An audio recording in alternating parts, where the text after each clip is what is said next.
Hello అండి, నమస్తే. Welcome back to my channel. ఈరోజు వీడియోలో మామిడికాయ తొక్కుడు పచ్చడి చూపిస్తున్నానండి. ఇది 1 ఇయర్ నిల్వ ఉంటుంది. చాలా చాలా టేస్ట్గా ఉంటుంది. జనరల్గా మనము మామిడికాయ ఆవకాయ పచ్చడి పట్టేటప్పుడు కొన్ని ముక్కలకి టెంక రాదు కదండి. అలాగే కొన్ని మామిడికాయలకి టెంక ఇంకా సరిగా ఏర్పడి ఉండదు. సో అలాంటి ముక్కల్ని మనము పచ్చడిలో యాడ్ చేయం కదా. సో వాటిని పక్కన పెట్టేస్తాము. ఆ ముక్కలతో నేను ఈరోజు తొక్కుడు పచ్చడి చూపిస్తున్నాను. కావాలనుకుంటే కొన్ని కాయల్ని ఈ రకంగా తొక్కుడు పచ్చడి చేసుకోవచ్చు. నేను చెప్పినట్టుగా చేస్తే 1 ఇయర్ వరకు నిల్వ ఉంటుందండి. నేను ఈరోజు ఎక్కువ ఆవకాయ పచ్చడి పట్టాను. అంటే 11-12 కేజీల దాకా పట్టాను అనమాట. సో నాకు టెంకరాని ముక్కలు చాలానే వచ్చాయి. అంటే దగ్గరగా సుమారు 1 కేజీ దాకా వచ్చాయి. సో ఆ ముక్కలతో నేను ఇప్పుడు చూపిస్తున్నాను. చాలా చాలా టేస్ట్గా ఉంటుందండి. సో లేట్ చేయకుండా వీడియోలోకి వెళ్ళిపోదాము. ఇవ్వండి, ఈ ముక్కలకు చూస్తున్నారు కదా, టెంక రాలేదు. దీనికైతే టెంక లేతగా ఉందన్నమాట. ఈ జలాల కాయలండి. జలాల కాయలు ఇంకా టెంక ఇంకా ముదరలేదు వీటికి. సో ఆ ముక్కలన్నిటినీ కూడా నేను ఆవకాయ పచ్చడిలో వేయకుండా విడిగా తీసి పెట్టుకున్నాను. సో ఇవన్నీ కలిపి నాకు దగ్గరగా 1 కేజీ ఉన్నాయండి. సో వీటిని నేను తొక్కుడు పచ్చడి చేసి చూపిస్తున్నాను. ముందుగా ఈ ముక్కల్ని ఎండలో 1 గంట పాటు ఎండనివ్వాలి.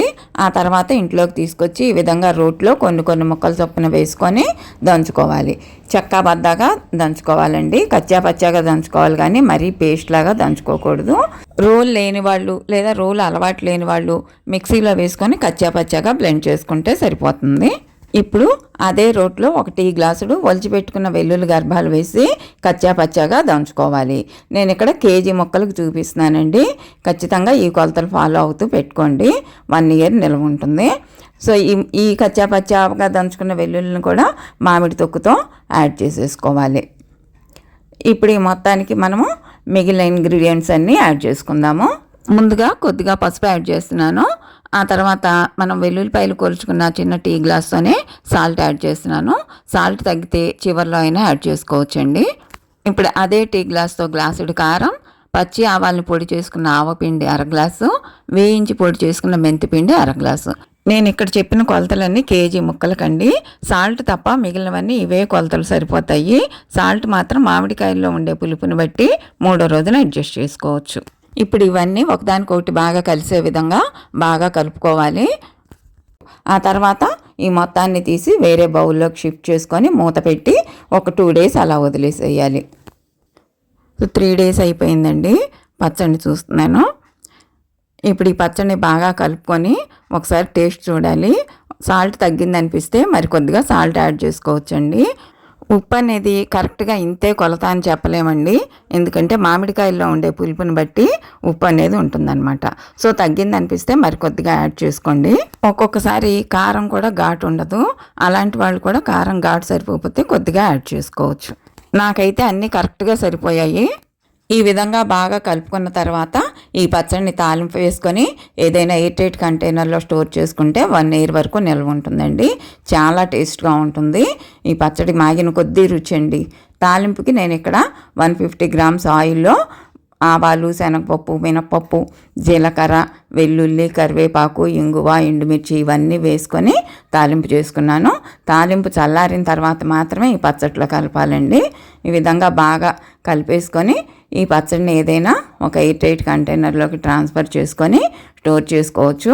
1 ఇయర్ వరకు ఏ మాత్రం చెక్కు చెదరదండి. సో నేను ఇప్పుడు ఈ పచ్చడిని వేరే కంటైనర్లోకి షిఫ్ట్ చేసుకుంటున్నాను. ఈ పచ్చడి వేడి అన్నంలో కొద్దిగా నెయ్యి వేసుకొని కలుపుకొని తింటే అద్భుతంగా ఉంటుందండి. అంతేకాదండి, ముద్దపప్పులో కూడా మంచి కాంబినేషన్ అనమాట. పెరుగన్నంలో కూడా సైడ్ డిష్గా చాలా బాగుంటుందండి. ఇప్పుడు సైడ్స్ అన్నీ ఏదైనా పొడి వస్త్రంతో కానీ టిష్యూ పేపర్తో కానీ శుభ్రంగా క్లీన్ చేసేసుకోవాలి. ఆ తర్వాత మూత పెట్టి 1 గంట పాటు పక్కన పెట్టేస్తే ఆయిల్ అంతా పైకి వచ్చేస్తుందండి. ఇప్పటికే ఆయిల్ చాలా వరకు పైకి వచ్చింది, చూస్తున్నారు కదా. సో నిజానికి ఈ పచ్చడి చాలా పాతకాలం నాటి పచ్చడేనండి. అమ్మమ్మల కాలం నాటి పచ్చడి అనమాట. చాలా చాలా టేస్ట్గా ఉంటుంది. సో డెఫినెట్గా ఈసారి కొన్ని కాయలతోనైనా సరే తొక్కుడు పచ్చడి ట్రై చేయండి. సో నేను మూత పెట్టి పక్కన పెట్టేసుకుంటున్నాను. 1 గంట అయిందండి. ఒకసారి చూద్దాము. చూస్తున్నారు కదా ఆయిల్ అంతా ఏ విధంగా పైకి వచ్చిందో. సో ఈ మాత్రం ఆయిల్ ఉంటే చాలండి పైన. ఓకే అండి, ఒకసారి తప్పకుండా ఇలా ట్రై చేయండి. మీకు కూడా చాలా బాగా నచ్చుతుంది. ఓకే అండి, వీడియో చూసినందుకు ధన్యవాదాలు. ఈ మామిడికాయ తొక్కుడు పచ్చడి మీకు కూడా నచ్చినట్లయితే తప్పకుండా లైక్ చేయండి. అలాగే మీ అభిప్రాయాలను కామెంట్ సెక్షన్లో షేర్ చేయండి. మరిన్ని వీడియో అప్డేట్స్ కోసం నా ఛానల్ సబ్స్క్రైబ్ చేయడం మాత్రం అస్సలు మర్చిపోకండి. మరో మంచి వీడియోతో మీ ముందుంటాను. అంతవరకు సెలవండి మరి. నమస్తే.